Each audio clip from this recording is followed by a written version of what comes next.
The CCP virus started in China, but to solve it, the US needs to cooperate with China. At least, that's what they want you to believe.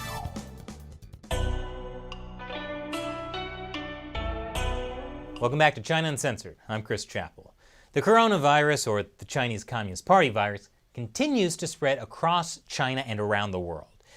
But you know who's doing a great job handling it? The Chinese Communist Party.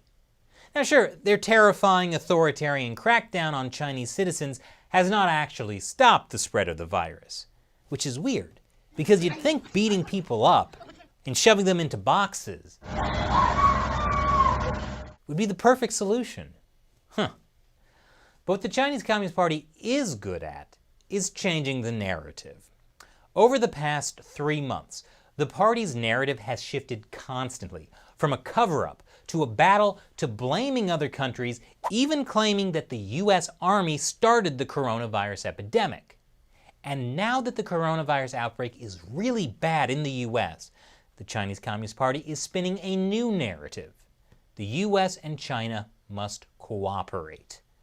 What does cooperation mean? Well, this open letter signed by 100 Chinese scholars says that countries should be working together, not complaining, finger-pointing, and blaming one another. Yes, countries should not say, for example, that the coronavirus started in China. Because really, cooperation is more important than truth. But it's not just Chinese scholars calling for cooperation. This open letter signed by 90 prominent Americans says, "We, the undersigned, believe that the logic for cooperation is compelling." The undersigned include Madeleine Albright, the Secretary of State for Bill Clinton, Stephen Hadley, the National Security Advisor under George W. Bush, and Susan Rice, the National Security Advisor under Obama. They write, "No effort against the coronavirus will be successful without some degree of cooperation between the United States and China." Now sure, cooperation sounds good. After all, since we were kids, we've been told to share and cooperate and work together, which I told Mrs. Enfield was a bunch of commie garbage, and I am a free American. She put me in a timeout. Filthy commie. But the idea of the US-China cooperation that China is presenting is not actually about unselfish teamwork. US-China cooperation is the party line, straight from the Chinese regime. We know this because it's been pushed by Chinese state-run media.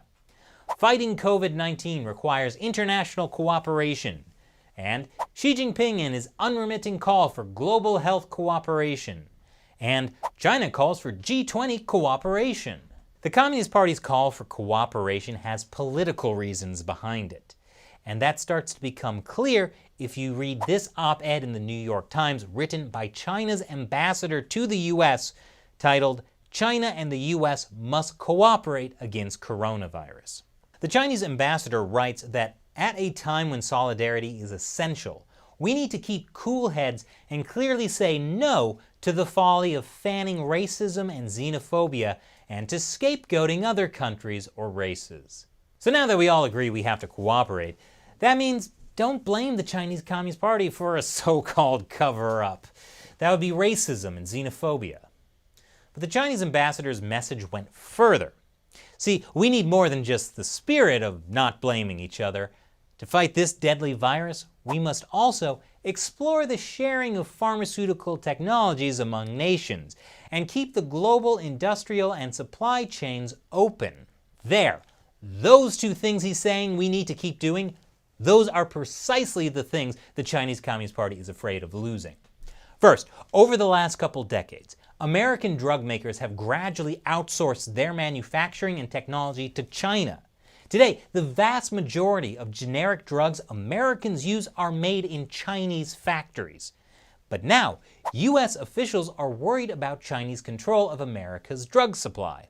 Rosemary Gibson, author of China RX, said this means the Chinese regime could potentially weaponize our medicines, and that the US should resume making drug ingredients at home. And even the White House is talking about this now.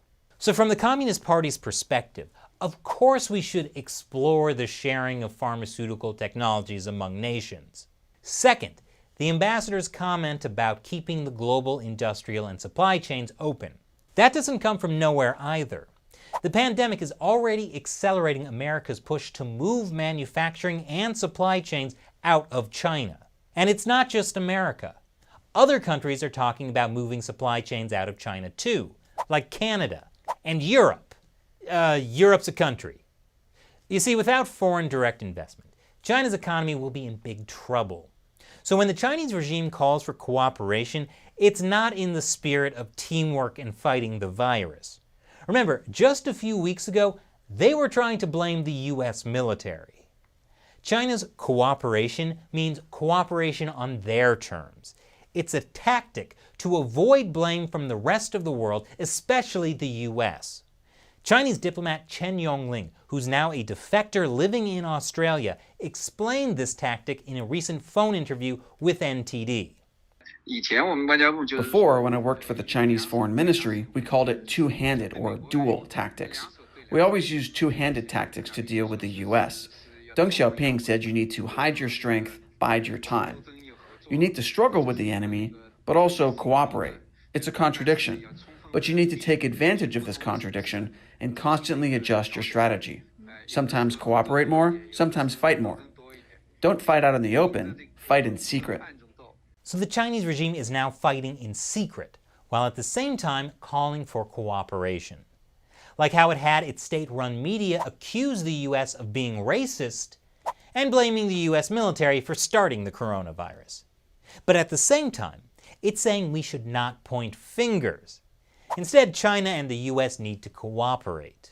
The Chinese Communist Party doesn't mean they want to cooperate with the US. They mean they want the US to cooperate with them on their terms, which means they keep lying and cheating and the US keeps giving them technology and money.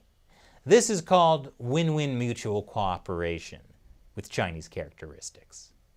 By the way, earlier I mentioned that there were US scholars and diplomats who were also urging the US to cooperate with China. Now, I'm not saying that all of these people are doing it to follow the party's line, but the party has used this cooperation rhetoric so much over the years that it's become conventional wisdom. It reminds me of another piece of conventional wisdom about China that people believed for years, that if we just open up China's economy and give them lots of money, they'll naturally become more free and democratic. We all saw how that one turned out. And next, I'll answer a question from a fan who supports China Uncensored on Patreon. Joe Roy asks, when the world wises up about the nature of the CCP after this pandemic, what leverage will the world have to apply pressure to the CCP to pursue changes within China or reparations? Good question, Joe. The US has more leverage than a lot of people think. The Chinese Communist Party would have faced dire economic consequences years ago if it weren't for the US's massive foreign direct investment in China, which has totaled more than $1 trillion in the past 2 decades. Now, there's increasing public support for pulling supply chains out of China. The majority of Americans even support reparations from China to pay for the coronavirus fallout. Of course, the Chinese Communist Party will never pay reparations. But the US government could retaliate by requiring companies to leave China. Last August, President Trump actually told companies they ought to leave China. It was more of a suggestion, but American media made fun of Trump for it. But no one would be laughing if he said that again today. Of course, whether Trump can actually require companies to leave China is debatable. If he tried, it would probably have to be settled by the US courts. But the US government can incentivize US companies to not manufacture in China, like with tariffs. Moving manufacturing out of China would give the US enormous leverage to deal with the CCP. Thanks for your question, Joe. And thank you for watching. Be like Joe and contribute to China Uncensored through the crowdfunding website Patreon. We rely on your support to keep making great episodes like this, especially during the CCP virus outbreak. Go to patreon.com/China Uncensored to learn more. Once again, I'm Chris Chappell. See you next time.